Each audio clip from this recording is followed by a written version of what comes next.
Tapi itu yang paling berbahaya dalam hidup kalau kita sudah merasa tahu utuh sesuatu. Yang namanya hidup itu harus melakukan kesalahan.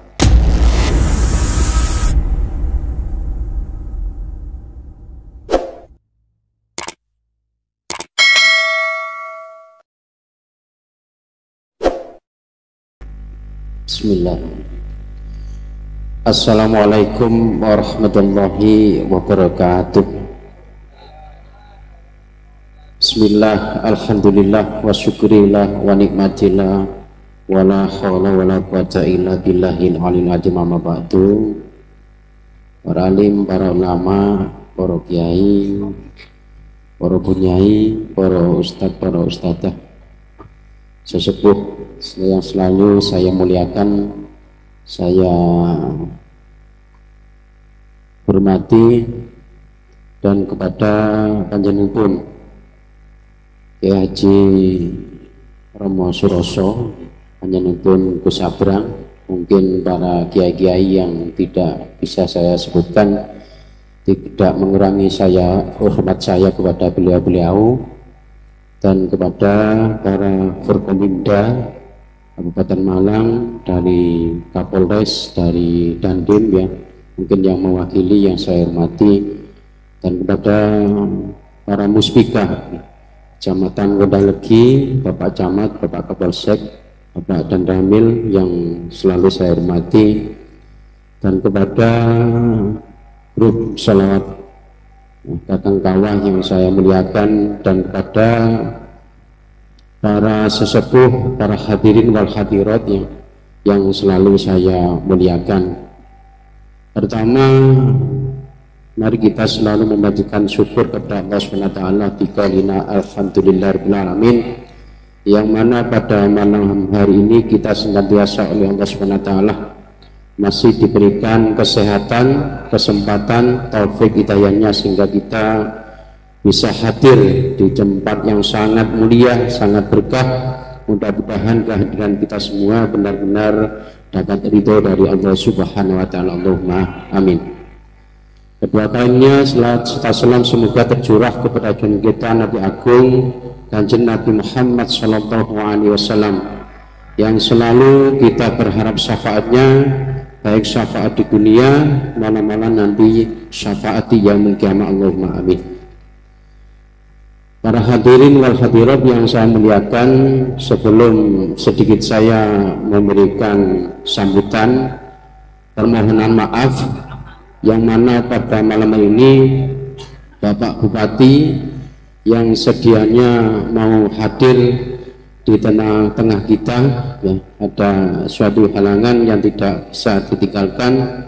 Oleh karena itu pada malam hari ini diwakilkan kepada bagian Kesrah ya, yang mana diwakilkan kepada saya.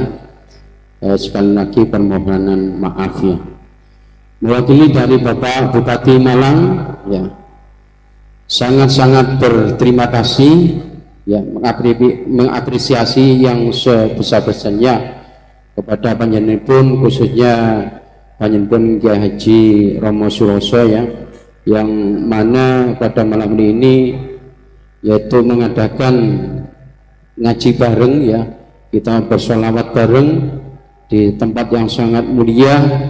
Mudah-mudahan kegiatan ini menjadikan Kabupaten Malang lebih makmur ya, lebih sejahtera, lebih berkah ya, kondusif. Karena apa? Karena di tahun 2023 ini yang mana dinamakan tahun politik ya. Oleh karena itu apa yang disampaikan dari Kapolres tadi, mari kita jaga dengan keadaan yang kondusif, yang aman ya, yang damai, yang rukun ya. Insya Allah saya yakin-yakinnya Kabupaten Malang ini sangat aman ya, sangat kondusif ya.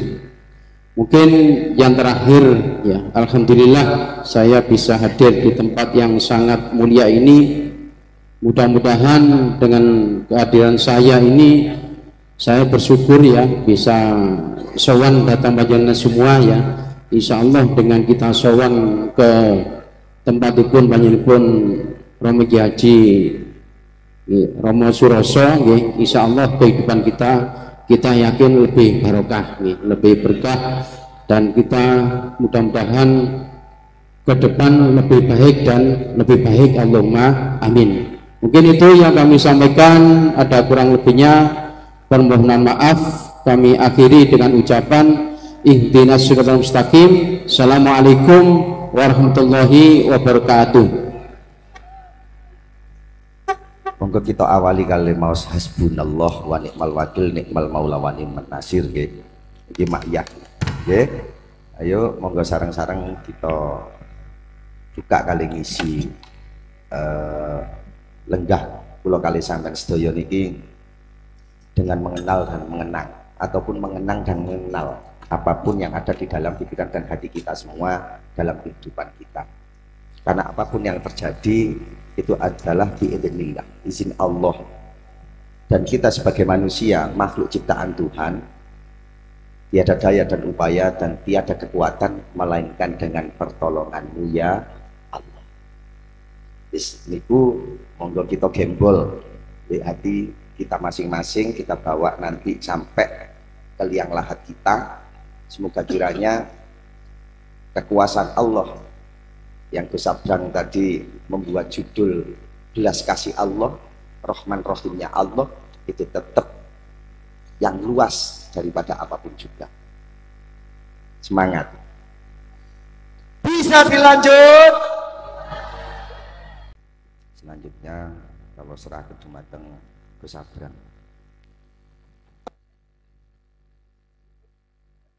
Oh, ini nggak bisa rakyat bukan ini. Di sini ada yang pengen foto sama saya. Oke, sebenarnya kalau saya itu tausiah nggak bisa, ceramah ora iso, naik ngobrol seneng. Jadi kalau ada yang mau ngajak ngobrol apa, tema apa dan seterusnya monggo. Tapi saya ini banyak adik-adik di sini, aku pengen dolan-dolanan nih. Apa namanya? Ada yang mau makanan nggak nih di depan nih? Atau nanti foto bareng saya punya pertanyaan yang bisa jawab, selfie sama saya.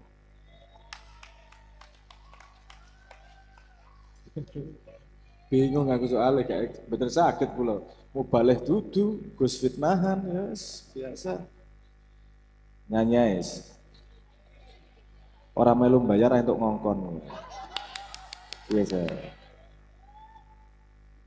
Nanti nyanyi, tenang saja nyanyi.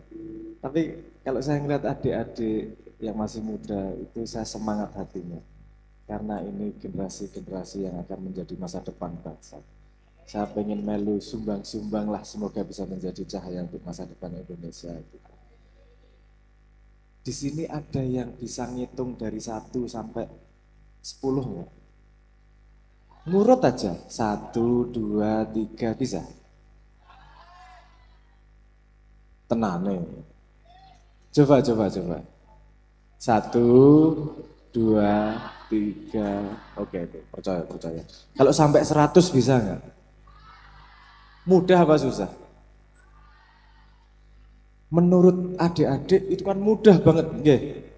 Sama ngantuk aja bisa ya. Tapi itu yang paling berbahaya dalam hidup kalau kita sudah merasa tahu utuh sesuatu.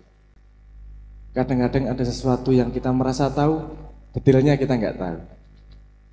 Untuk mas-mas yang pernah tahu pertanyaannya, jangan jawab dulu yo. Kowe ora luwih pinter bangane adidimu nek iso jawab gitu nah. Ini karena ini kita workshop kayak gini. Saya mau tanya, yang bisa jawab angkat tangan. Yang bener dikain apa nih Gus? Oh, duit. Oh, siap. Nanti saya ide loh yang bisa jawab aja. Dari 1 sampai 100 yang bisa ngurutin angkat tangan. Bisa nggak? Mudah ya? Oke, saya tanya. Dari 1 sampai 100 angka 9-nya ada berapa?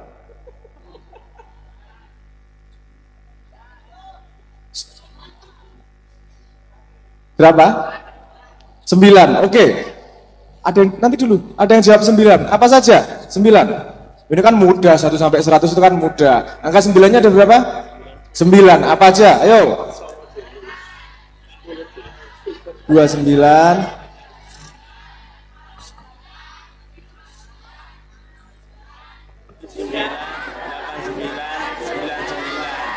Berapa? Jadi berapa? Sing nyekel rasa sok pinter seneng dhuwur meneng iki kita ngajari adik-adik ini. Itu bukan mencari jawaban yang paling benar ini. Ini kita workshop agar teman-teman berproses. Berapa jawabannya? 11. Yang setuju 11 angkat tangan. Oke, yang setuju 9? Gak ono. 11 apa? Oh ada yang punya jawaban beda? Hah? Wah, ono sing bengok 20 jare. Ditertawakan loh sampai 20. Ayo apa aja? 9, 19, 29, 39, 49, 59, 69, 69, 79, 89, 90, 91, 92, 93, 94, 95, 96, 97, 98, 99. Berapa? Tepuk tangan buat teman kita yang di belakang yang kamu tadi tertawakan. 20 ditertawakan. Hati-hati loh menertawakan. Jangan-jangan kita yang bodoh. Nggih? Lah itu loh kita kadang-kadang apalagi kalau pakai sosial media. Di sini ada yang pakai TikTok. Ada yang sering komen sembarangan. Menertawakan, menganggap goblok banget ini. Seterusnya. Jangan-jangan kita yang bodoh. Karena lebih baik kita merasa bodoh dan belajar daripada merasa pintar dan membodohkan orang lain. Itulah generasi muda sesungguhnya. Oh, karena yang jawab di belakang pokoknya ra pengen selfie we Mas yo. Oh, sing pengen selfie itu kok. Dari satu kata, saya kasih satu pertanyaan lagi. Kalau bisa menjawab dengan oke, menarik. Dikei duit kalau Romo. Nah, menurut Romo menarik loh. Jadi gini, hati-hati dengan bahasa. Bahasa kadang-kadang kalau kita berbicara, itu ada yang kita maksudkan dan ada yang orang tangkap. Kadang-kadang itu berbeda. Jangan membayangkan bahwa yang kita sampaikan selalu sama dengan yang ditangkap oleh orang lain. Hati-hati. Saya punya pertanyaan sederhana. Anda kalau setiap hari makan nasi, ya, beras yang dimasak itu namanya, kenapa dinamakan nasi?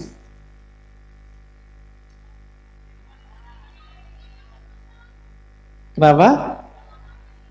Manasi, dipanasi jadi namanya nasi gitu. Kalau diangeti jadi namanya angeti gitu. Wow. Ini pentingnya kita untuk berinterpretasi bahasa, karena kadang-kadang makna itu berbeda. Saya kasih jawabannya, nggak ada yang bisa menjawab. Kenapa dinamakan nasi? Karena Dina lapar.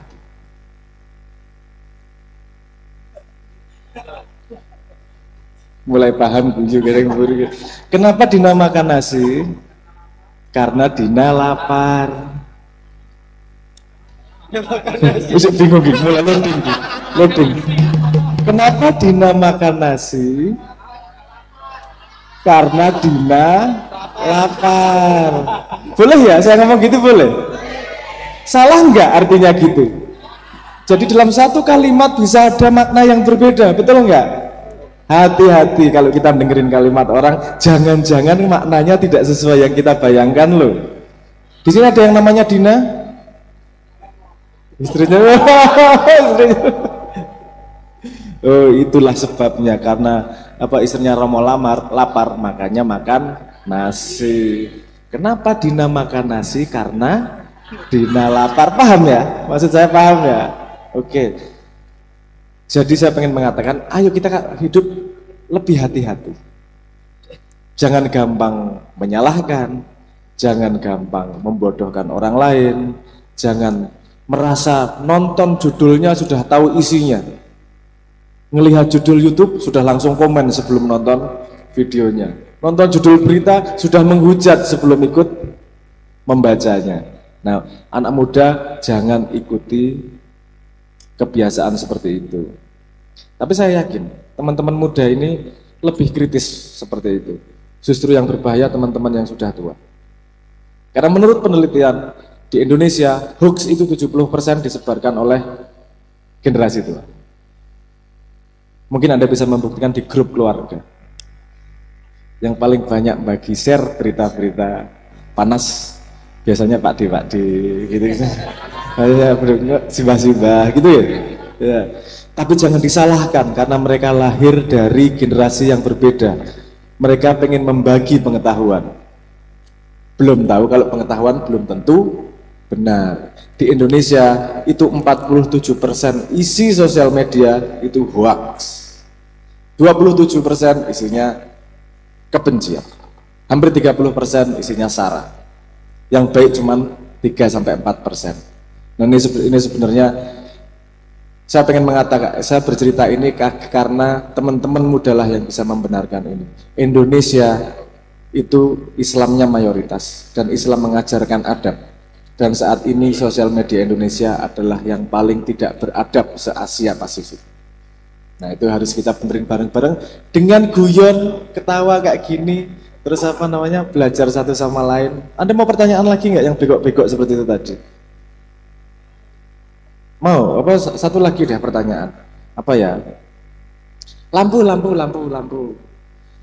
ini kalau hidup terus, listriknya lebih banyak mana nyedotnya kalau hidup terus apa hidup nyala gitu? Hidup nyala ya. Oke. Sebenarnya hidup terus sama hidup nyala itu nggak ada bedanya. Kalau hidup terus sama hidup mati ada bedanya. Hidup terus sama hidup nyala itu sama aja. Kalau hidup terus sama hidup mati itu ada bedanya. Kenapa Anda kok langsung pikirannya hidup mati? Ini yang namanya indra. Saya pengaruhi kenapa tangan saya harus gini tadi. Hidup nyala.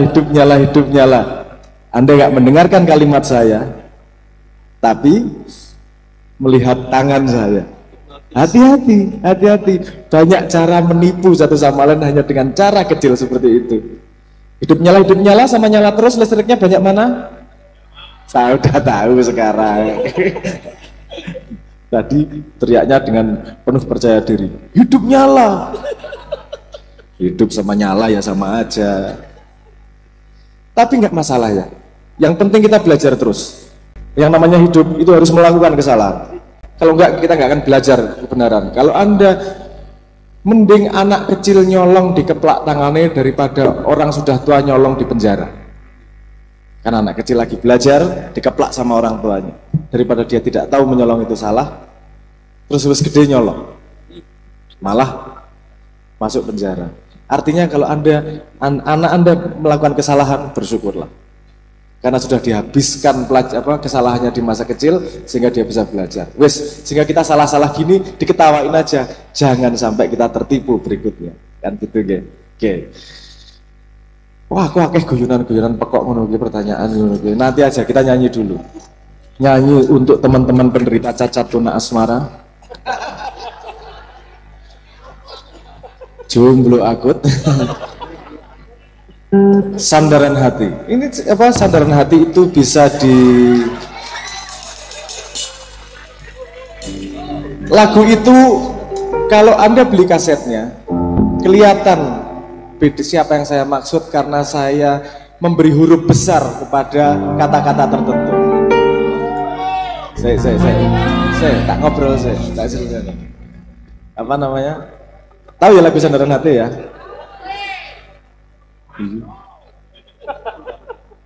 Lagi ngejak gelut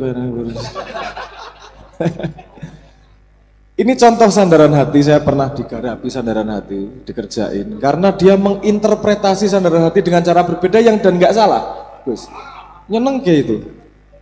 Sandaran hati itu yang liriknya gini.